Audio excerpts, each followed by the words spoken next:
आज का हमारा टॉपिक है फेरोसीन। जो इसमें स्ट्रक्चर ऑफ फेरोसीन इज़ इम्पॉर्टेंट और इसकी बॉन्डिंग इम्पॉर्टेंट है। तो स्ट्रक्चर ऑफ फेरोसीन में फेरोसीन इज़ अ सैंडविच कंपाउंड है ये एक, जिसमें कि जो है iron is sandwiched between two C5H5 cyclopentadienyl rings.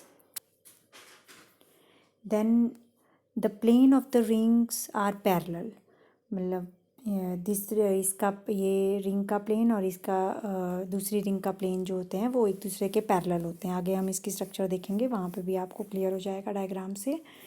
And जो all the carbon atoms that are present in the cyclopentadienyl rings, these are at the same distance from the iron, क्योंकि ये जो है वो फ्लैट रहती है ये रिंग, तो ये सारे के सारे कार्बन जो हैं वो सेम डिस्टेंस पे होते हैं।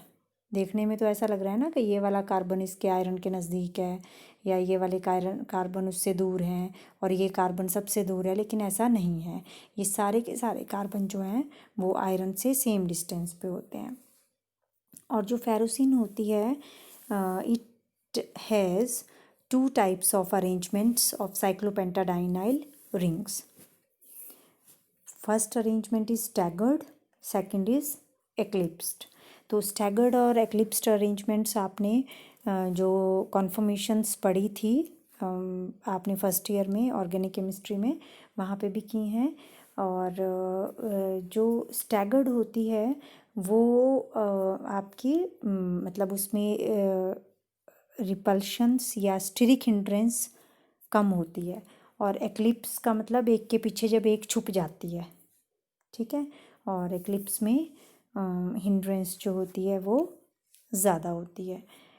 और यहाँ पे जब गैशियस फेस में होता है फेरोसीन, तो फेरोसीन गैस कैसे बनेगा, मतलब मान लो सॉलिड है कोई चीज़, तो सॉलिड गैस में कैसे कन्वर्ट होती है, जब उसको टेम्परेचर देते हैं हाई टेम्परेचर पे। तो हाई टेम्परेचर पे गैशियस फॉर्म में जब फेरोसीन होता है तो फेरोसीन की कैसी अरेंजमेंट होती है, कैसी कॉन्फर्मेशन होती है उसकी, एक्लिप्स्ड होती है साइक्लोपेंटाडाइनाइल रिंग्स की। जबकि अगर लो टेम्परेचर है तो द स्ट्रक्चर इज़ स्टैगर्ड। तो ये this is important for 1 marks question कि गैशियस फॉर्म में फेरोसीन की साइक्लोपेंटाडाइनाइल की रिंग की कैसी अरेंजमेंट होती हैं। तो एक्लिप्स्ड होती है और लो टेम्परेचर पे उसकी स्टैगर्ड होती है, ठीक है।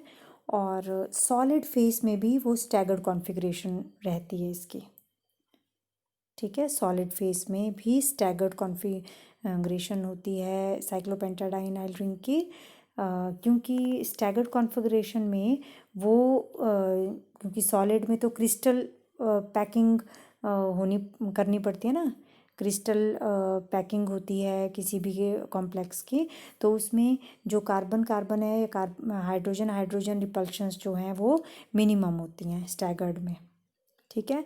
देयरफॉर और क्रिस्टल पैकिंग इजीली हो जाती है जब आपकी मिनिमम होंगी रिपल्शंस, तो इसीलिए सॉलिड फेस में भी वो स्टैगर्ड कॉन्फ़िगरेशन में रहता है फेरोसीन। और इन दोनों जो स्टैगर्ड और एक्लिप्स्ड कॉन्फ़िगरेशंस हैं, इन दोनों कॉन्फ़िगरेशन में जो एनर्जी डिफरेंस होता है वो 4 किलो जूल पर मोल का ही होता है। जैसे हमने एनर्जी प्रोफाइल डायग्राम बनाते थे ना हम लोग, suppose this is the potential energy, और यहाँ पे आपकी स्टैगर्ड है इसकी पोटेंशियल एनर्जी या एक्लिप्स्ड की, स्टैगर्ड की लो होती है, ज़्यादा स्टेबल होता है, ठीक है। और फिर उसके बाद हमने किया था कि एक्लिप्स की होती है, फिर उसके बाद स्टैगर्ड में कन्वर्ट होता है। तो ये जो स्टैगर्ड और एक्लिप्स्ड में एनर्जी डिफरेंस होता है, this is only 4 kilo joule per mole होता है, ठीक है। देन ये भी 1 मार्क्स के क्वेश्चन के लिए इम्पोर्टेंट है, दिस क्वेश्चन। देन ये देखिए अब, this is the eclipsed and staggered structures of ferrocene. तो एक्लिप्स्ड में मैंने बोला कि एक के पीछे एक छुप जाता है, है ना। जैसे ये देखिए आप, यहाँ पे जो कार्बन है, कार्बन का पॉइंटेड एंड है ये 5th कार्बन का सपोज, तो उसी तरफ को इस वाली साइक्लोपेंटाडाइनाइल का भी दिस पॉइंटेड एंड है ना। और ये कार्बन इसके पीछे छुपी हुई है, ये कार्बन इसके पीछे छुपी हुई है, ये कार्बन इसके पीछे, ये कार्बन इसके पीछे, और ये कार्बन इसके पीछे छुपी हुई है। तो ये सारी कार्बन जो हैं वो एक दूसरे के पीछे छुपी हुई हैं इसमें एक्लिप्स्ड फॉर्म में। जबकि आप स्टैगर्ड में देखो तो यहाँ पे जो ये पॉइंटेड कार्बन था, अब ये जो है ये पॉइंटेड कार्बन इन दो कार्बन के बीच में है, एक के पीछे एक नहीं है, ठीक है। ये वाला कार्बन जो है वो इसके और इसके बीच में है, ये वाला कार्बन इन दो कार्बन के बीच में है, ठीक है। ये वाला कार्बन इन दो कार्बन के बीच में है, ठीक है। और ये वाला कार्बन इन दो के बीच में है, इसके और इसके। तो ये स्टैगर्ड कॉन्फ़िगरेशन है, ठीक है, कि इसमें कार्बन और कार्बन के बीच में रिपल्शन जो है वो कम है। जब रिपल्शन कम है तो स्टेबिलिटी बढ़ जाती है स्टैगर्ड कॉन्फ़िगरेशन की, ठीक है। देन नेक्स्ट इज़ कि बॉन्डिंग कैसी है फेरोसिन में। तो इसकी बॉन्डिंग जो है वो हम दो थेरीज से डिस्कस करते हैं, एक वैलेंस बॉन्ड थेरी और दूसरी मॉलिक्यूलर ऑर्बिटल थेरी। तो वैलेंस बॉन्ड थेरी से भी इसकी बॉन्डिंग को एक्सप्लेन किया जा सकता है फेरोसिन की, क्योंकि इसमें जो है वैलेंस बॉन्ड थेरी से इसकी स्ट्रक्चर जो है वो हमें पता चल जाती है।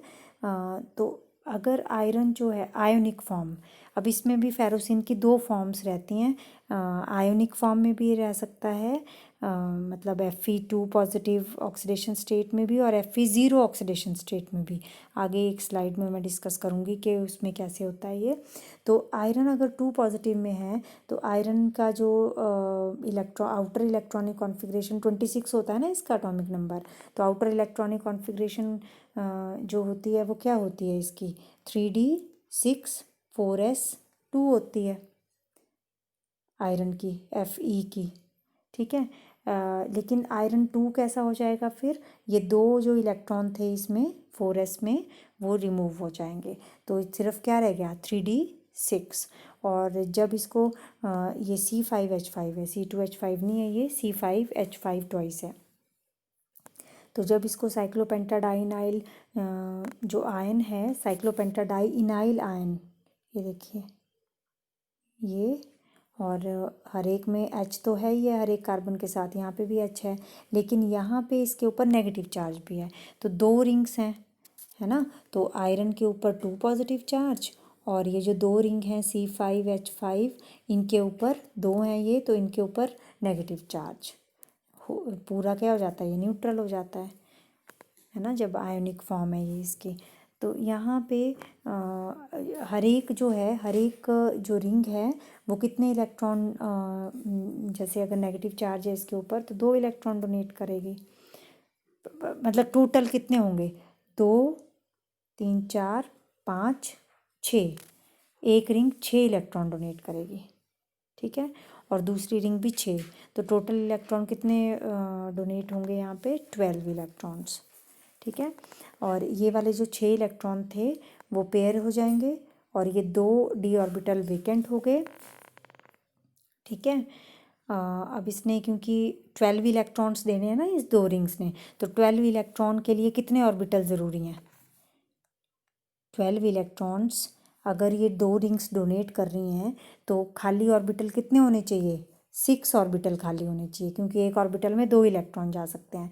तो हमारे पास D2sp3 हाइब्रिडाइजेशन हो जाती है, D2sp3 hybridisation, and 6 electron pairs from 2 cyclopentadienyl rings जो हैं वो इसमें अकोमोडेट हो जाते हैं। क्लियर हो गया ये फेरोसिन की वैलेंस बॉन्ड थ्योरी। और इसमें जो है जो आपका ये वाला है, तो इसमें मेनली ये जो आयरन बीच में अरेंज होता है, और यहाँ पे अगर मॉलिक्यूल का अगर आप मैग्नेटिक करैक्टर देखें तो इट इज़ डायामैग्नेटिक, क्योंकि पेयरिंग में है सारे इलेक्ट्रॉन्स। ठीक है, तो ये डायामैग्नेटिक होता है। देन अगला जो है, नेक्स्ट स्लाइड। अब ये on the basis of molecular orbital theory अगर आपने इसकी स्ट्रक्चर को डिस्कस करना है तो ये थोड़ी सी कॉम्प्लिकेटेड अप्रोच होती है मॉलिक्यूलर ऑर्बिटल थ्योरी में, कॉम्प्लिकेटेड है, और इसको आपने जितना यहाँ पे बताया गया है उतना ही आपने करना है। अगर आप आगे इनऑर्गेनिक केमिस्ट्री में एमएससी में जाते हो तो वहाँ पे इसको आप ज़्यादा डिटेल में पढ़ते हो। यहाँ पे जितना रिक्वायर्ड है उतना ही आपने करना है। मॉलिक्यूलर ऑर्बिटल डायग्राम आपको ड्रॉ करने की ज़रूरत नहीं होती है इसमें, जस्ट आपने साइक्लोपेंटाडाइनाइल रिंग के मॉलिक्यूलर ऑर्बिटल शो करने हैं और इसकी सिंपल मॉलिक्यूलर ऑर्बिटल स्ट्रक्चर जो है वो शो करनी है। तो द बेसिक जो बेसिक बॉन्ड होता है फेरोसिन में और C5H5 रिंग में, वो सिंगल ही बॉन्ड होता है। हमने पीछे किया था ना Fe के साथ, ये इस तरह से सिंगल बॉन्ड ये इसके पाई इलेक्ट्रॉन्स के साथ शो करता है। पाई ऑर्बिटल्स के साथ C5H5 के पाई ऑर्बिटल्स के साथ ये सिंगल बॉन्ड शो करता है फेरोसिन में आयरन जो है। और जो इसमें बॉन्ड फॉर्म होता है वो ओवरलैपिंग किसकी होती है? Overlapping of DYZ and DZX orbital of iron with the aromatic orbitals of the cyclopentadienyl ring. तो अगर आपकी Z जो है इंटर न्यूक्लियर इंटरमॉलिक्यूलर एक्सिस है, जैसे मान लो Fe है और ये Z एक्सिस है, ठीक है, और ये X एक्सिस है, ठीक है। और इसमें जो है यहाँ पे अब साइक्लोपेंटाडाइनाइल रिंग है, यहाँ पे भी साइक्लोपेंटाडाइनाइल रिंग है। अब जो इसके ऑर्बिटल्स होंगे आयरन के, वो कौन से कौन से लेते हैं हम? DYZ या DZX। तो अगर DZX ले रहे हैं आप, तो ये Z एक्सिस है, ये X एक्सिस है, तो DZX का कैसे बनेगा ऑर्बिटल्स? वो ऐसे करके बनेंगे, ये पॉजिटिव और ये नेगेटिव, इनके बीच में होंगे ऑर्बिटल्स। तो इस तरह से बनेगी इसकी स्ट्रक्चर, आगे भी ड्रॉ की हुई है।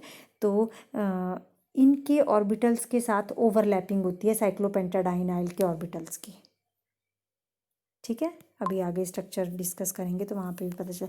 ये साइक्लोपेंटाडाइनाइल के ऑर्बिटल्स हैं जिनमें एक एक इलेक्ट्रॉन प्रेजेंट है ना। तो ये जो साइक्लोपेंटाडाइनाइल है, इसमें जो कार्बन है, each carbon in this cyclopentadienyl ring, इसमें हर एक के साथ एक एक हाइड्रोजन भी लगा हुआ है, ठीक है। और हर एक कार्बन जो है वो sp2 हाइब्रिडाइज्ड है। sp2 hybridised means it forms 3 bonds, 3 sigma bonds. तो एक सिग्मा बॉन्ड इस हाइड्रोजन के साथ बना रही है ये कार्बन, एक सिग्मा बॉन्ड इस कार्बन के साथ बना रही है, और एक सिग्मा बॉन्ड इस कार्बन के साथ बना रही है। हर एक कार्बन जो है वो 2 कार्बन के साथ सिग्मा बॉन्ड बना रहा है और एक हाइड्रोजन के साथ बना रहा है। और एक एक p ऑर्बिटल जो है वो इसमें वेकेंट रह जाता है। 1 p pi orbital is left vacant, नहीं, उसमें एक एक इलेक्ट्रॉन होगा पर वो हाइब्रिडाइज नहीं होगा, अनहाइब्रिडाइज्ड रह जाता है।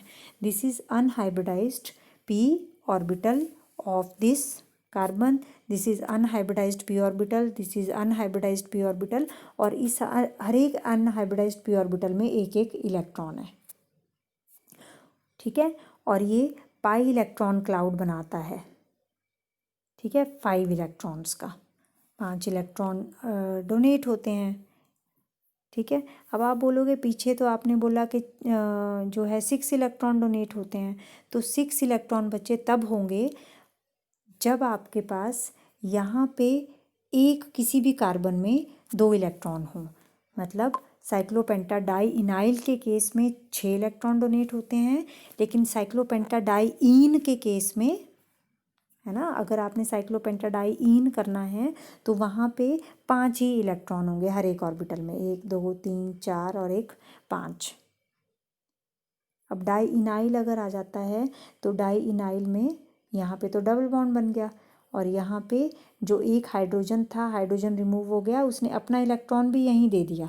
एक इलेक्ट्रॉन तो कार्बन का है और एक इलेक्ट्रॉन उसका हाइड्रोजन का हो जाता है, तो इस ऑर्बिटल में 2 इलेक्ट्रॉन हो जाते हैं। तो इसलिए ये कितने इलेक्ट्रॉन डोनेट करता है, साइक्लोपेंटाडाइइनाइल कितने इलेक्ट्रॉन डोनेट करता है, 1 2 3 4 5 और एक 6 इलेक्ट्रॉन डोनर हो जाता है। ठीक है, और साइक्लोपेंटाडाइईन कितने करेगा, वो 5 इलेक्ट्रॉन डोनर होगा। ठीक है, तो इसमें आपने ध्यान रखना है इन चीज़ों का। आगे एक चीज़ और करूँगी मैं, जब हम इसकी यहाँ पे देखना, यहाँ पे मैं इसकी स्ट्रक्चर जब डिस्कस करूँगी ना यहाँ पे, तो आपको और क्लैरिटी हो जाएगी। देखिए अब इसमें अगर ये आयोनिक फॉर्म है तो इसमें ये देखिए 2 नेगेटिव, जब C5H5 नेगेटिव आ गया तो नेगेटिव ये कब होगा, जब इसके पास एक इलेक्ट्रॉन एक्स्ट्रा होगा। C5H5 के पास 5 इलेक्ट्रॉन है, और अगर इसके पास एक इलेक्ट्रॉन एक्स्ट्रा है तो इसके ऊपर नेगेटिव चार्ज आ जाता है, लेकिन ये कितने हैं, 2 हैं, तो कितने इलेक्ट्रॉन एक्स्ट्रा आ गए, पहले तो 5 थे, तो 5 2 तो 10 होने चाहिए, लेकिन एक एक इलेक्ट्रॉन और एक्स्ट्रा है इनके पास, तो कितने हो गए, 12 इलेक्ट्रॉन हो गए। और आयरन जो है, अगर ये नेगेटिव में होगा तो आयरन 2 पॉजिटिव ऑक्सीडेशन स्टेट में होगा, तो 2 पॉजिटिव में है तो ये 6, इसके पास कितने इलेक्ट्रॉन होंगे, 6 इलेक्ट्रॉन होंगे। पीछे क्या ना हमने वैलेंस बॉन्ड थ्योरी में, अदरवाइज तो इसके पास 3d6 होता है और 4s2 होता है, लेकिन जब 2 पॉजिटिव में है ये 2 इलेक्ट्रॉन चढ़ जाएंगे तो इसके पास 6 इलेक्ट्रॉन होंगे, तो टोटल इलेक्ट्रॉन कितने हो गए, 18 इलेक्ट्रॉन सिस्टम होता है इसका, फेरोसिन का 18 इलेक्ट्रॉन होते हैं। तो न्यूट्रल मेथड में भी 18 इलेक्ट्रॉन होंगे। न्यूट्रल में क्या होगा, आयरन जो है 0 ऑक्सीडेशन स्टेट में होगा, जब 0 ऑक्सीडेशन स्टेट में है तो 3d6 4s2 ये इलेक्ट्रॉनिक कॉन्फ़िगरेशन है, तो टोटल कितने हो गए, 8 इलेक्ट्रॉन आयरन 0 में, और 2 ऑफ C5H5 में हर एक के पास कितना है, 5 ही इलेक्ट्रॉन है, तो 5 2 10, तो यहाँ 10 हो गए, 10 + 8 कितने हो गए, 18 इलेक्ट्रॉन। तो यहाँ पे भी 18 इलेक्ट्रॉन आ रहे हैं, यहाँ पे भी 18 इलेक्ट्रॉन आ रहे हैं, पर एक में ये आयनिक फॉर्म में है, एक में न्यूट्रल फॉर्म में है। तो आयरन जो है एक में आयनिक में है, एक में न्यूट्रल में है, दोनों केसेस में 18 इलेक्ट्रॉन का सिस्टम है ये। तो इसकी अगर और भी हम स्ट्रक्चर को डिस्कस करें या बॉन्डिंग को, तो जो 5 एटॉमिक ऑर्बिटल्स होते हैं ना रिंग के, दीज आर कंबाइंड। अब जब 5 एटॉमिक ऑर्बिटल जो रिंग है उसके 5 एटॉमिक ऑर्बिटल ये हैं जो अनहाइब्रिडाइज्ड हैं, ये 5 एटॉमिक ऑर्बिटल जब आपके कंबाइन करेंगे तो कितने मॉलिक्यूलर ऑर्बिटल बनेंगे, जितने कंबाइन करते हैं उतने ही मॉलिक्यूलर ऑर्बिटल बनते हैं, तो 5 ही मॉलिक्यूलर ऑर्बिटल बनेंगे इसमें। ठीक है, और ये जो 5 मॉलिक्यूलर ऑर्बिटल हैं वो अब दूसरी रिंग के 5 मॉलिक्यूलर ऑर्बिटल के साथ कंबाइन करेंगे। ये तो एक रिंग के मॉलिक्यूलर ऑर्बिटल थे, ठीक है, और दूसरी रिंग में भी 5 ही मॉलिक्यूलर ऑर्बिटल हैं, तो टोटल मॉलिक्यूलर ऑर्बिटल कितने हो गए, 10 मॉलिक्यूलर ऑर्बिटल। इनको क्या बोलेंगे, लिगेंड ग्रुप मॉलिक्यूलर ऑर्बिटल्स बोलेंगे, क्योंकि लिगेंड होता है ना, ये C5H5 क्या है, लिगेंड है। तो लिगेंड ग्रुप मॉलिक्यूलर ऑर्बिटल कितने हो गए, 10 मॉलिक्यूलर ऑर्बिटल हो गए। अब ये जो लिगेंड ग्रुप मॉलिक्यूलर ऑर्बिटल हैं वो किसके साथ कंबाइन करेंगे, आयरन के ऑर्बिटल के साथ। तो आयरन में वैलेंस शेल में कितने कौन कौन से ऑर्बिटल हैं, आयरन में 3d के 5 होते हैं, ठीक है, 4s का 1 होता है और 4p के 3 होते हैं। ठीक है, तो टोटल कितने हो गए, 5 6 7 8 और एक 9, टोटल 9 हो गए। आयरन के पास 9 हैं मॉलिक्यूलर ऑर्बिटल, और जो आपका लिगेंड ग्रुप मॉलिक्यूलर ऑर्बिटल हैं वो कितने हैं, 10, टोटल कितने हो गए, 19, total 19 molecular orbitals are formed, out of which जब बच्चे 19 मॉलिक्यूलर ऑर्बिटल होते हैं तो 19 मॉलिक्यूलर ऑर्बिटल में से जो 9 होते हैं these are bonding and non bonding. देखो जब भी मॉलिक्यूलर ऑर्बिटल कंबाइन करते हैं, अब 19 मॉलिक्यूलर ऑर्बिटल हैं टोटल, जब वो कंबाइन करेंगे तो वो जैसे हमारे पास होता था ना जैसे मान लो एक एटॉमिक ऑर्बिटल ये है कार्बन का, या हाइड्रोजन का, और दूसरा मॉलिक्यूलर एटॉमिक ऑर्बिटल ये है हाइड्रोजन का। जब ये कंबाइन करते हैं एटॉमिक ऑर्बिटल तो मॉलिक्यूलर ऑर्बिटल बनाएगा ये, तो एक बॉन्डिंग बनाएगा एक एंटी बॉन्डिंग बनाएगा। एंटी बॉन्डिंग की हायर एनर्जी होती है ना, सिग्मा बॉन्डिंग 1s लिखते थे ना ऐसे, और इसको लिखते थे सिग्मा स्टार 1s। तो एक बॉन्डिंग बनाया, एक एंटी बॉन्डिंग मॉलिक्यूलर ऑर्बिटल बनाया। एंटी बॉन्डिंग की एनर्जी हाई होती है, और हम पढ़ते थे कि बॉन्डिंग में अगर इलेक्ट्रॉन प्रेजेंट है तो वो स्टेबल होता है ना, और अगर एंटी बॉन्डिंग में इलेक्ट्रॉन चल जाते हैं तो वो अनस्टेबल होगा। और बॉन्ड ऑर्डर भी निकालते थे हम लोग, किया है ना आपने, ये फर्स्ट ईयर में किया है ये सारा। तो यहाँ पे भी अगर 19 मॉलिक्यूलर ऑर्बिटल हैं, देखो एटॉमिक ऑर्बिटल कंबाइन करके मॉलिक्यूलर ऑर्बिटल बना दिए, लेकिन अब ये जो मॉलिक्यूलर ऑर्बिटल बने ये इनमें 19 में से 9 बॉन्डिंग होंगे, बॉन्डिंग वाले होंगे जिनकी एनर्जी लो होगी, बॉन्डिंग और नॉन बॉन्डिंग होंगे, और 10 कैसे होंगे एंटी बॉन्डिंग। नॉन बॉन्डिंग भी तो होते हैं ना, नॉन बॉन्डिंग मतलब उनकी एनर्जी को कुछ नहीं होगा, वो वहीं के वहीं रह जाते हैं, है ना, उसी एनर्जी लेवल पे रहते हैं। तो 9 बॉन्डिंग होंगे या नॉन बॉन्डिंग होंगे, और 10 कैसे होंगे एंटी बॉन्डिंग मॉलिक्यूलर ऑर्बिटल होते हैं फेरोसिन में। और इसमें इलेक्ट्रॉन कितने होते हैं 18 हमने किया अभी, 8 फ्रॉम आयरन और 2 × 5 10 फ्रॉम साइक्लोपेंटाडाइन रिंग, ठीक है। और ये हो गए टोटल 18 इलेक्ट्रॉन। तो 18 इलेक्ट्रॉन अब हमने पढ़ा ना 9 आपके बॉन्डिंग एंड एंटी बॉन्डिंग है, तो ये मान लो 9 मॉलिक्यूलर ऑर्बिटल हैं, तो 18 इलेक्ट्रॉन एक में 2 जा सकते हैं, तो 18 इलेक्ट्रॉन कितने में जाएंगे 9 में जाएंगे, 9 bonding and non bonding molecular orbital में अरेंज हो जाएंगे 18 इलेक्ट्रॉन्स। एंड जो एंटी बॉन्डिंग है वो कैसे रहेंगे, खाली रहेंगे फेरोसिन में। क्लियर हुआ ये, ठीक है। तो इस तरह से देखिए, अब ये मॉलिक्यूलर ऑर्बिटल डायग्राम है, इसको आपको करने की ज़रूरत नहीं है, ये जस्ट मैंने ऐसे ही बताया हुआ है कि ये मॉलिक्यूलर ऑर्बिटल हैं ये साइक्लोपेंटाडाइन डाइईन के हैं। तो साइक्लोपेंटाडाइन में 5 एक के थे, 5 दूसरे के थे, तो 10 होने चाहिए, 1 2 3 4 5 6 7 8 9 और 1 10। ये 10 मॉलिक्यूलर ऑर्बिटल साइक्लोपेंटाडाइन के हैं। और यहाँ पे डी के 5 हैं, ये आयरन के हैं, ये डी के 5 हैं, एक एस का है और एक पी का है, तो 5 6 7 8 और एक 9, तो 9 मॉलिक्यूलर ऑर्बिटल और 10 मॉलिक्यूलर ऑर्बिटल, ठीक है। टोटल हो गए 19 मॉलिक्यूलर ऑर्बिटल हो गए ना। तो इनकी एनर्जी जो होती है वो ऐसे करके अरेंज होती है, 19 में से सारे ये वाले आपका जैसे ये वाला है तो ये नॉन बॉन्डिंग है जिनकी एनर्जी सेम ही रहती है ना, पर अगर एनर्जी ऊपर या नीचे जाए तो इसके बाद देखिए एंटी बॉन्डिंग आने शुरू हो जाते हैं, और यहाँ से पहले आपके बॉन्डिंग हुए या नॉन बॉन्डिंग हुए, तो इन्हीं में ही सारे के सारे 1 2 3 4 5 6 7 8 और 9 में ही सारे के सारे 18 इलेक्ट्रॉन जो हैं वो अरेंज हो जाते हैं, एडजस्ट हो जाते हैं। तो इसलिए इस तरह की स्ट्रक्चर होती है, इसको आपको करने की ज़रूरत नहीं है, ये जस्ट मैंने समझाने के लिए यहाँ पे डायग्राम डाला हुआ है, ठीक है।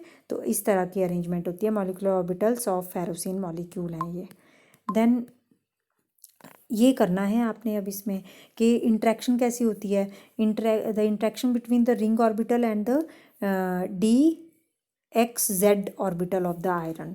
तो ये आपकी Z एक्सिस है, क्योंकि Z एक्सिस को हम क्या ले रहे हैं इंटर मॉलिक्यूलर एक्सिस, तो मॉलिक्यूल ये है ना, मॉलिक्यूल ये है पूरा, ऊपर को साइक्लोपेंटाडाइन की रिंग है, नीचे को भी, और मॉलिक्यूल में ये Z एक्सिस है, और ये इंटर मॉलिक्यूलर मतलब मॉलिक्यूल के बीच में से निकल रही है जो एक्सिस, और ये X एक्सिस है। अब इसमें ये वाला कौन सा ऑर्बिटल है आयरन का जो ये ड्रॉ किया हुआ है, ये है DXZ orbital of the iron, और यहाँ पे साइक्लोपेंटाडाइन के हैं, ये वाला तो शो नहीं किया हुआ है ना, ये वाला भी होगा यहाँ पे भी होगा ऑर्बिटल, ठीक है। तो इस तरह के ऑर्बिटल पिक्चर होगी और ये जो है वो इस तरह से ओवरलैप करते हैं।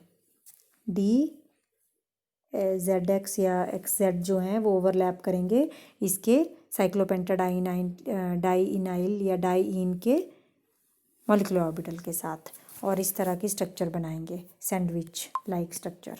ठीक है। देन अगर आपने कुछ और मेटालोसीन्स भी होते हैं, उनका कंपैरिजन करना है विद द फेरोसिन। मेटालोसीन हुए जिसमें कोई और फेरोसिन हुए जिसमें आयरन होगा सैंडविच के बीच का पार्ट, और मेटालोसीन मतलब कोई और मेटल।